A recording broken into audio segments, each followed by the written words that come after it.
Hello friends, welcome back to our channel. இன்னைக்கு நம்ம வீடியோல என்ன பார்க்க போறோம்னு பாத்தீங்கன்னா 5th month-ஓட ஸ்கேன் ரிப்போர்ட் தாங்க. நம்ம 5th month-ல எடுக்கக்கூடிய ஸ்கேனை அனாமலி ஸ்கேன்னு சொல்லுவாங்க, அப்நார்மல் ஸ்கேன்னு சொல்லுவாங்க.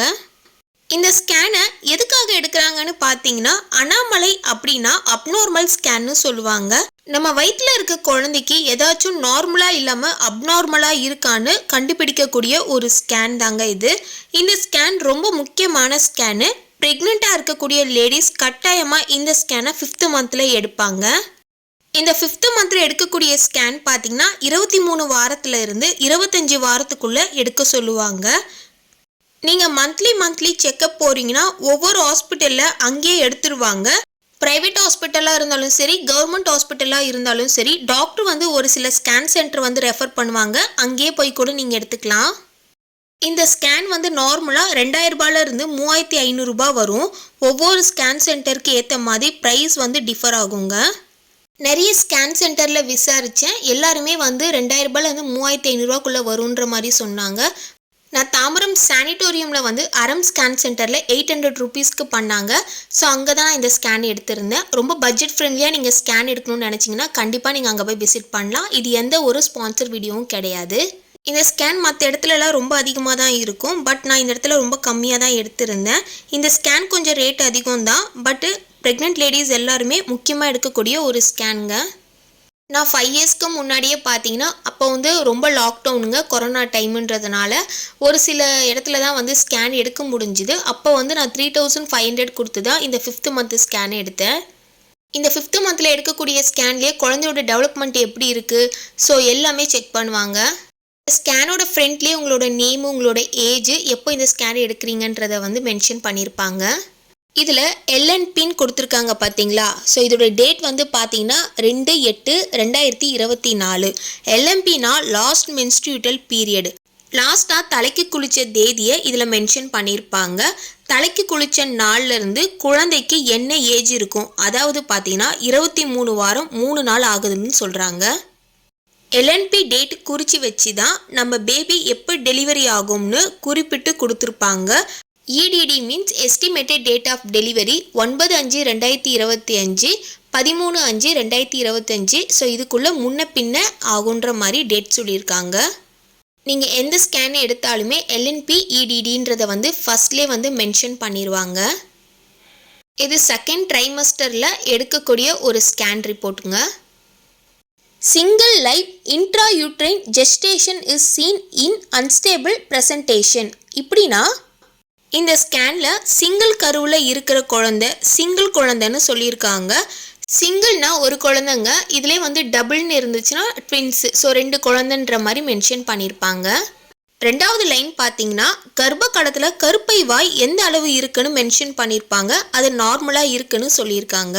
சர்விக்கல் லென்த் பார்த்தீங்கன்னா 3.8 சென்டிமீட்டர்ன்ற மாதிரி சொல்லியிருக்காங்க.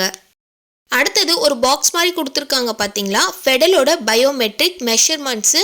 ஸோ கரஸ்பாண்டிங் டு எத்தனை வாரம் எத்தனை நாளுன்ற மாதிரி மென்ஷன் பண்ணியிருக்காங்க. ஃபெடல்னா பேபியை தான் ஃபெடல்னு சொல்லுவாங்க. பிபிடி மீன்ஸ் பைபேரடல் டயாமீட்டர், அதாவது கர்ப்ப காலத்தில் கருவின் மண்டை ஓட்டின் இரு பக்கங்களுக்கு இடையான தூரத்தை அளவிடும் ஒரு அல்ட்ராசவுண்ட் பரிசோதனைன்னு சொல்லுவாங்க. பிபிடி எவ்வளோ இருக்குன்னு சொல்கிறாங்கன்னா 5.7 centimetre, corresponding to 33 weeks 3 days. BPD 5.7 centimetres என்பது 23 வாரத்தில் இருக்கக்கூடிய வளர்ச்சின்னு சொல்கிறாங்க. HE means head circumference. கர்ப்ப காலத்தில் HE என்பது தலை சுற்றளவுன்னு சொல்லுவாங்க. தலையோட சுற்றளவு எவ்வளோ இருக்குன்னு பார்த்தீங்கன்னா 21.2 23 வாரத்தில் இருக்கக்கூடிய வளர்ச்சின்னு சொல்கிறாங்க. AC means abdominal circumference. கருவின் வயிற்று சுற்றளவு, வயிற்று பகுதியை சுற்றியுள்ள தூரம், கருவின் வளர்ச்சியை மற்றும் எடையை கணக்கிடுவதுன்னு அர்த்தம். குழந்தையோட வயிறு இருக்கு பார்த்தீங்களா, அதோட சர்க்கம்ஃபரன்ஸ் 18.1ன்னு சொல்கிறாங்க. FL மீன்ஸ் ஃபெமுர் லென்த், தொடை எலும்பின் நீளம். இரு கருவின் வளர்ச்சி மற்றும் குழந்தையோட ஆரோக்கியத்தை மதிப்பிடுவதுன்னு அர்த்தம். EFWனா எஸ்டிமேட்டட் ஃபெடல் வெயிட், கருவின் எடையை ஸ்கேன் மூலமா கணக்கிடுவதுன்னு அர்த்தம். ஸோ நான் இப்போ 5ஆம் மாதம் எடுத்த ஸ்கேனில் 5.56 கிராம்ஸும் +or - 81 கிராம் வந்து முன்ன கூட இருக்கலான்ற மாதிரி சொல்லியிருக்காங்க. குழந்தையோட டெவலப்மெண்ட்ஸ்லாம் எப்படி இருக்குன்றத பார்க்கலாங்க. ஃபர்ஸ்ட் பார்த்தீங்கன்னா பிளசண்டா இஸ் ஆன்டீரியர். இப்படின்னா கர்ப்ப காலத்தில் கருப்பையின் முன்புற சுவரில் நஞ்சுக்கொடி தான் பிளசண்டான்னு சொல்லுவாங்க. நிலைத்திருக்கும் நிலையை குறிக்கிறதுன்னு அர்த்தம். ரெண்டாவது லைன்ல லிக்வியர் கொடுத்துருக்காங்க பார்த்தீங்களா, அப்படின்னா பனிக்குட நீர் எப்படி இருக்குன்னு செக் பண்ணுவாங்க. மூணாவது லைன்ல active fetal movements and cardio activities are normal. ஃபெடல்னா பேபியை தான் ஃபெடல்னு சொல்லுவாங்க. ஃபெடல் நல்ல மூமெண்ட்ஸ்ல இருக்கு. கார்டியோ ஆக்டிவிட்டினா இதய செயல்பாடு நல்லா இருக்குன்னு அர்த்தம். ஃபெடல் ஹார்ட் ரேட் மெஷர்மெண்ட்ஸ் பார்த்தீங்கன்னா 152 அப்படின்னு சொல்லி கொடுத்துருக்காங்க. குழந்தையோட இதய துடிப்பு பார்த்தீங்கன்னா 152 மென்ஷன் பண்ணியிருக்காங்க. Umbilical cord shows 2 arteries and 1 vein. So இப்படின்னா தொப்புள் கொடியில் பொதுவாக 2 தமனிகள்னா தான் ஆர்ட்ரிஸ் மற்றும் வெயின்னா நரம்புன்னு சொல்லுவாங்க. ஸோ இது ரெண்டுத்துக்குமே பார்த்தீங்கன்னா கருவுக்கு தேவையான ஆக்சிஜன் மற்றும் ஊட்டச்சத்துக்களை வழங்கணும்னு சொல்கிறாங்க. ஸோ நெக்ஸ்ட் பேஜில் பார்த்தீங்கன்னா குழந்தையோட டெவலப்மெண்ட்ஸ்லாம் எப்படி இருக்குது, குழந்தைக்கு எல்லாமே நார்மலாக இருக்கான்றத சொல்லியிருக்காங்க. ஸோ அதாவது வந்து ஸ்பைன் பார்த்தீங்கன்னா குழந்தையோட முதுகெலும்பு. ஸோ இந்த முதுகெலும்பு எல்லாமே வந்து நார்மலாக இருக்குன்னு சொல்லியிருக்காங்க. ஸோ அதே மாதிரி லங்ஸும் பார்த்தீங்கன்னா நார்மலாக இருக்குன்ற மாதிரி சொல்லியிருக்காங்க. நான் இந்த 5th மந்த் ஸ்கேன் எடுக்கும் போது பார்த்தீங்கன்னா பாப்பா வந்து திரும்பவே இல்லை. ஸோ முதுகு சைடு வந்து கண்டிப்பாக எடுக்கணும். ஏன்னா 5th மந்தில் எடுக்கக்கூடிய ஸ்கேன் வந்து ஸ்பைன் வந்து ரொம்ப முக்கியமாக செக் பண்ணணும்னு சொன்னாங்க. ஆனால் இந்த 5th மந்த் ஸ்கேன் எடுக்கும் போது பாப்பா திரும்பவே இல்லை. நானும் 2 மணி நேரம் நல்லா நடந்துட்டு சாப்பிட்டுட்டு கூட வந்தேன், பாப்பா திரும்பவே இல்லை. ஸோ அடுத்த நாள் வர வச்சு தான் ஸ்பைன் வந்து செக் பண்ணாங்க. உடனே பாப்பா திரும்பிட்டாங்க. முதுகெலும்பு எல்லாமே நார்மலாக இருக்குன்ற மாதிரி சொன்னாங்க. லிவர் எல்லாமே நார்மலாக இருக்க மாதிரி சொன்னாங்க. கிட்னிஸுமே வந்து நார்மலாக இருக்குன்னு சொன்னாங்க. யூரினரி பிளாடரும் நார்மலாக இருக்குன்ற மாதிரி சொல்லியிருக்காங்க. அப்பர் லிம்ஸ் லோயர் லிம்ஸ் எல்லாமே நார்மலாக இருக்குன்னு சொல்லியிருந்தாங்க. குழந்தைய வந்து ஃபுல்லாக வந்து செக் பண்ணுவாங்க. கை கால் முழு வளர்ச்சி பார்த்திங்கன்னா குழந்தைக்கு வந்திருக்கும். ஏன்னா 5th மந்தில் பார்த்தீங்கன்னா குழந்தை பாதி வளர்ச்சி அடைஞ்சிருக்கும். ஸோ ஒரு மனித உருவத்தில் இருக்குன்றதுனால ஃபுல்லாகவே வந்து செக் பண்ணி பார்ப்பாங்க. இந்த 5th மந்தில் எடுக்கக்கூடிய ஸ்கேன் வந்து ரொம்ப முக்கியமான ஸ்கேனு. ப்ரெக்னென்ட் லேடிஸ் எல்லாருமே இந்த ஸ்கேனை முக்கியமாக எடுக்கணும்.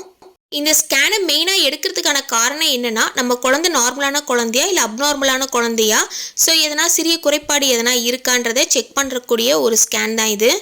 ஸோ குழந்தைய வந்து ஃபுல்லாகவே செக் பண்ணிவிட்டு, ஸோ குழந்தை எப்படி இருக்குது, அசைவுலாம் எப்படி இருக்குது, உங்கள் குழந்தையோட துடிப்புலாம் பாருமான்னு சொல்லி காமிச்சாங்க. ஸோ அதோட சின்ன கிளிப் தான் இதெல்லாம். ஸோ குழந்தையோட ஹார்ட் ரேட் எவ்வளோ இருக்குது, ஸோ குழந்தையோட தலை வயிறு கை கால் எல்லாமே வந்து காமிச்சாங்க. ஸோ அதை வந்து ஒரு பிரிண்ட் மாதிரி போட்டு இதில் கொடுத்துருக்காங்க. இந்த 5th மந்தில் எடுக்கக்கூடிய ஸ்கேன் வந்து எல்லா ப்ரெக்னென்ட் லேடிஸுமே கட்டாயமாக எடுக்கக்கூடிய ஒரு ஸ்கேனு.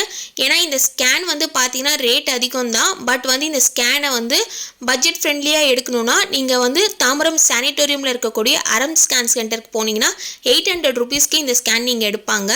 பட் 800 ரூபீஸ்க்கு கம்மியாக எடுக்கிறாங்களே, நல்லா எடுப்பாங்களான்னு கேட்டிங்கன்னா கண்டிப்பாக நல்லா எடுப்பாங்க. ஏன்னா குழந்தையோட ஒவ்வொரு பார்ட்ஸுமே கரெக்டாக நோட் பண்ணி எனக்கு சொன்னாங்க.